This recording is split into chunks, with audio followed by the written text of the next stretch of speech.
আসসালামু আলাইকুম। বাংলা সংবাদে সবাইকে স্বাগত জানাচ্ছি। আমি চিন্তিয়া হক। শুরুতেই সংবাদ শিরোনাম। অন্তর্বর্তী সরকারের সঙ্গে আলোচনা করতে ঢাকায় আসছেন ডোনাল্ড লু। 3 লাখে 30 লাখ বলে ঘোষণা করেছিল শেখ মুজিব, বললেন ব্রিগেডিয়ার আজমি। জানাবো যে কোনো সময় পদত্যাগ করতে পারে আওয়াল কমিশন, চলছে চূড়ান্ত প্রস্তুতি। এদিকে ভারতের কূটনৈতিক মাথা ব্যথার কারণ শেখ হাসিনা। এবং সর্বশেষ জানাবো ফেনীতে ডাকাত সন্দেহে 10 জনকে গণপিটুনি। দর্শক শুনছিলেন সংবাদ শিরোনাম, এখন বিস্তারিত। অন্তর্বর্তী সরকারের সঙ্গে আলোচনা করতে ঢাকায় আসছেন ডোনাল্ড লু। অন্তর্বর্তী সরকারের সঙ্গে যুক্তরাষ্ট্রের সম্পর্ক নিয়ে আলোচনার জন্য চলতি মাসের মাঝামাঝি সময় ঢাকায় আসছেন যুক্তরাষ্ট্রের দক্ষিণ ও মধ্য এশিয়া বিষয়ক সহকারী পররাষ্ট্রমন্ত্রী ডোনাল্ড লু। এই সময় তিনি প্রধান উপদেষ্টা নোবেল জয়ী অর্থনীতিবিদ ডক্টর মোহাম্মদ ইউনূসের সঙ্গে বৈঠক করবেন। কূটনৈতিক সূত্রে এসব তথ্য জানা গেছে। ওই সূত্র জানায়, বাংলাদেশের অন্তর্বর্তী সরকারের সঙ্গে ভবিষ্যৎ কর্মপন্থা নির্ধারণের জন্য আলোচনা করতে চায় যুক্তরাষ্ট্র। সবকিছু ঠিক থাকলে সেপ্টেম্বর অনুষ্ঠেয় জাতিসংঘের সাধারণ পরিষদে প্রধান উপদেষ্টা ডক্টর মোহাম্মদ ইউনূসের যোগদানের আগে মার্কিন দলটি ঢাকা আসবে। এছাড়াও সূত্রটি আরও জানায়, প্রতিনিধি দলে রয়েছেন যুক্তরাষ্ট্রের রাজস্ব ও অর্থ দপ্তরের আন্তর্জাতিক অর্থায়ন বিষয়ক সহকারী আন্ডার সেক্রেটারি ব্রেন্ট নেইমান এবং জাতীয় নিরাপত্তা পরিষদের সিনিয়র ডিরেক্টর লিন্ডেস ফোর্স। প্রতিনিধি দলে যুক্তরাষ্ট্রের দক্ষিণ ও মধ্য এশিয়া বিষয়ক সহকারী পররাষ্ট্রমন্ত্রী ডোনাল্ড লু। এর আগে গত 14 মে মাসে একটি প্রতিনিধি দলের সঙ্গে ঢাকা সফর করেছিলেন ডোনাল্ড লু। 3 লাখে 30 লাখ বলে ঘোষণা করেছিল শেখ মুজিব, বললেন ব্রিগেডিয়ার আজমি। আয়নাঘর থেকে বের হয়ে গণমাধ্যমের সঙ্গে কথা বলেছেন বাংলাদেশের সেনাবাহিনীর সাবেক ব্রিগেডিয়ার জেনারেল আব্দুল্লাহিল আমান আজমি। আজ মঙ্গলবার বেলা 11টার দিকে তিনি ভার্চুয়াল সংবাদ সম্মেলনে উপস্থিত হয়ে বর্ণনা করেন তাকে আটকের দিন কেমন আচরণ করেছিল সাদা পোশাকের বিশেষ বাহিনী। বর্ণনা করেন কিভাবে কাটিয়েছেন আয়নাঘরে।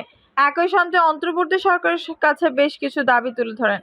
কয়েকটি দাবির মধ্যে রয়েছে মুক্তিযুদ্ধ নিয়ে বাংলাদেশের সঠিক ইতিহাস যেন জনগণের মাঝে তুলে ধরা হয়, জাতীয় সঙ্গীত যেন নতুন করে লেখা হয়, দেশের সংবিধান যেন নতুনভাবে লেখা হয়, যারা দেশকে নতুনভাবে স্বাধীনতা এনে দিয়েছে তাদের যেন সম্মানিত করা হয়। 1971 সালের মুক্তিযুদ্ধ নিয়ে ব্রিগেডিয়ার আজমি বলেন, শেখ মুজিবুর রহমান কোনো রকম জরিপ ছাড়াই মুক্তিযুদ্ধের শহীদের সংখ্যা প্রকাশ করেন। একটা যুদ্ধে কত মানুষ মারা গেলেন তার কোনো সঠিক সংখ্যা জাতি এখনো জানে না।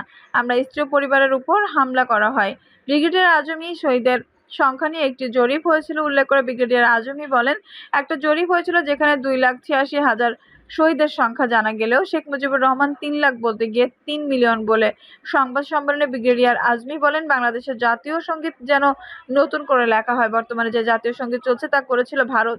দুই বাংলাকে একত্রিত করার জন্য করা হয়েছিল এই জাতীয় সঙ্গীত। বাংলাদেশ স্বাধীন হয়েছে, তাই বাংলাদেশের জাতীয় সঙ্গীত নতুনভাবে হওয়া উচিত। উল্লেখ্য, বাংলাদেশের জামায়াত ইসলামের সাবেক আমির মরহুম গোলাম আজমের মেজ ছেলে সেনাবাহিনীর সাবেক ব্রিগেডিয়ার জেনারেল আব্দুল্লাহিল আমান আজমি গত 6 আগস্ট মুক্ত পান আয়নাঘর থেকে। বাংলাদেশ জামায়াত ইসলামীর সাবেক আমির মরহুম গোলাম আজমের মেজ ছেলে সেনাবাহিনীর সাবেক ব্রিগেডিয়ার জেনারেল আব্দুল্লাহিল আজম আজমি মুক্ত হয়েছেন।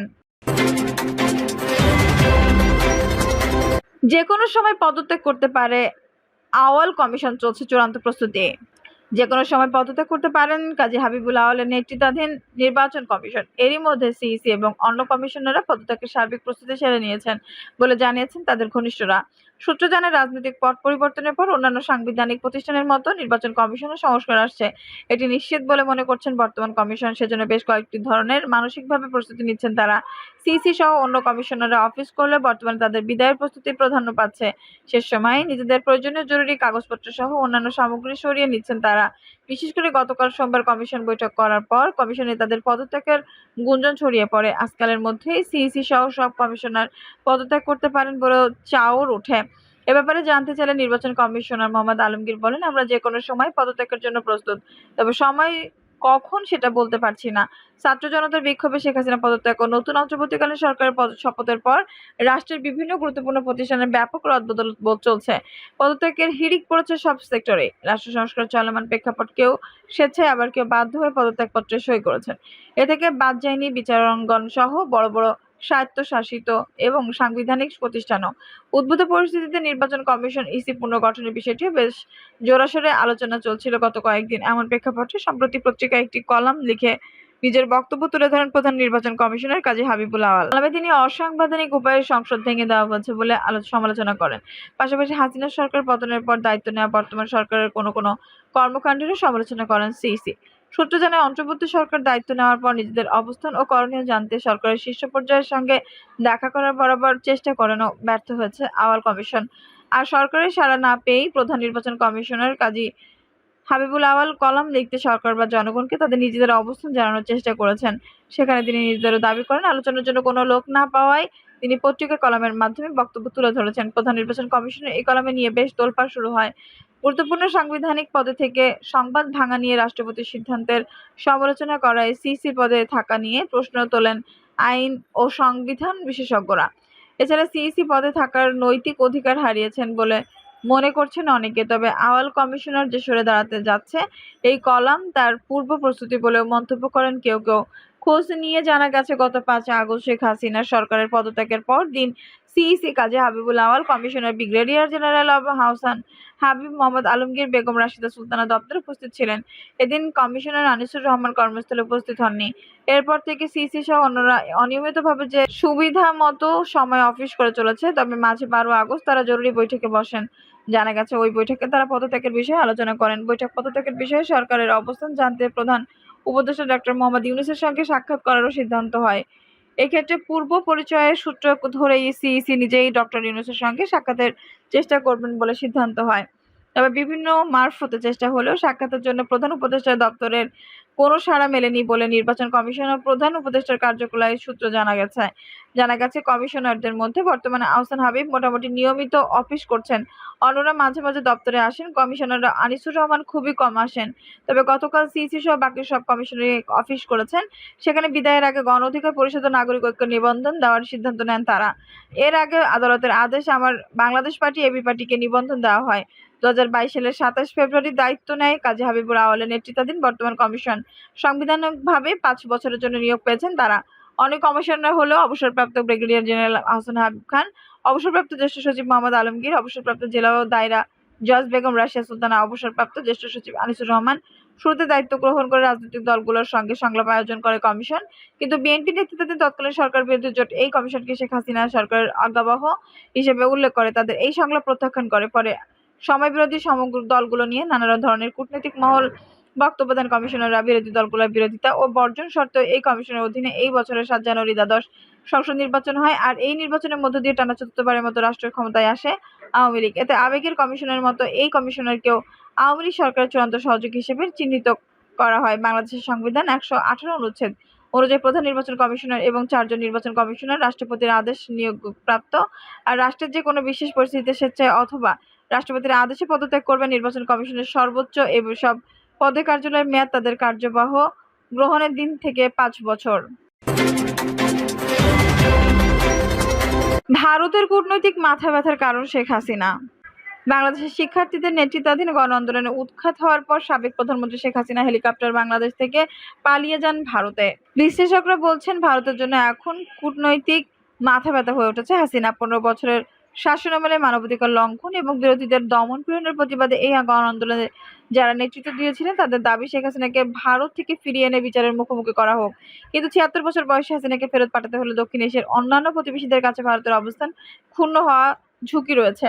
বিশেষ করে দক্ষিণ এশিয়ার আধিপত্য বিস্তারে যখন চীনের সঙ্গে দ্বৈরথ চলছে, এমন একটি সময় এই উদাহরণ অনেকে ভালো দৃষ্টিতে নাও নিতে পারেন।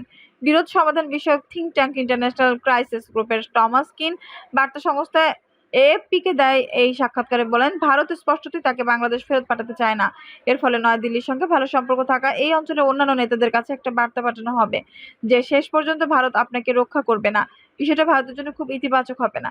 গত বছর মালদ্বীপে এমন এক রাষ্ট্রপতি নির্বাচন হয়েছেন যিনি জেতার পরপরই নয়াদিল্লির বদলে কৌশলগতভাবে বেইজিং এর দিকে ঝুঁকে পড়েছেন।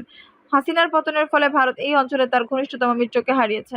শেখ হাসিনার অধীনে যারা নির্যাতিত হয়েছেন তারা তার সরকারের সংগঠিত নির্যাতনের জন্য ভারতেই অনেক অংশে দায়ী করেন।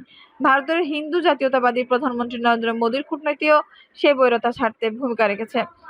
84 বছর বয়সী নোবেল শান্তি পুরস্কার বিজয়ী ডক্টর মোহাম্মদ ইউনূসের নেতৃত্বে অন্তর্বর্তী সরকারের সমর্থনের প্রতিশ্রুতি দিয়েছেন মোদি। বাংলাদেশের হিন্দু ধর্মাবলম্বীদের রক্ষা করার জন্য ইউনূসের প্রশাসনকে বারবার অনুরোধ করেছেন মোদি।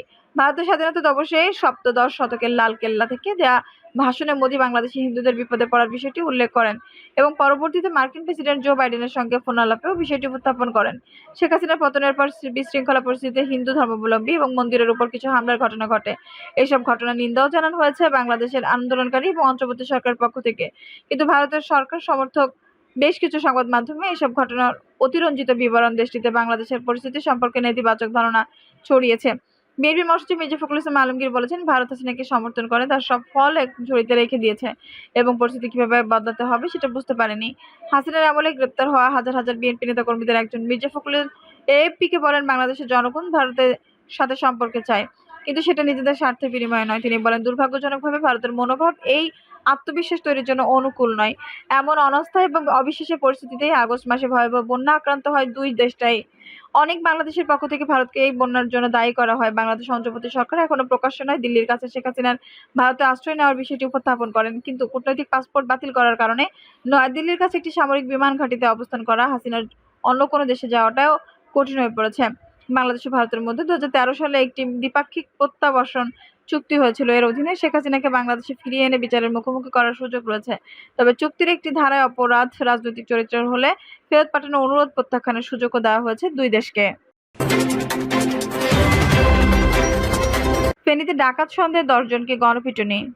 ফেনীতে অস্ত্র ও ছুরি ডাকাতির প্রস্তুতকালে 10 জনকে গণপিটুনিতে দিয়ে র্যাবের হাতে তুলে দিয়েছে গ্রামবাসী।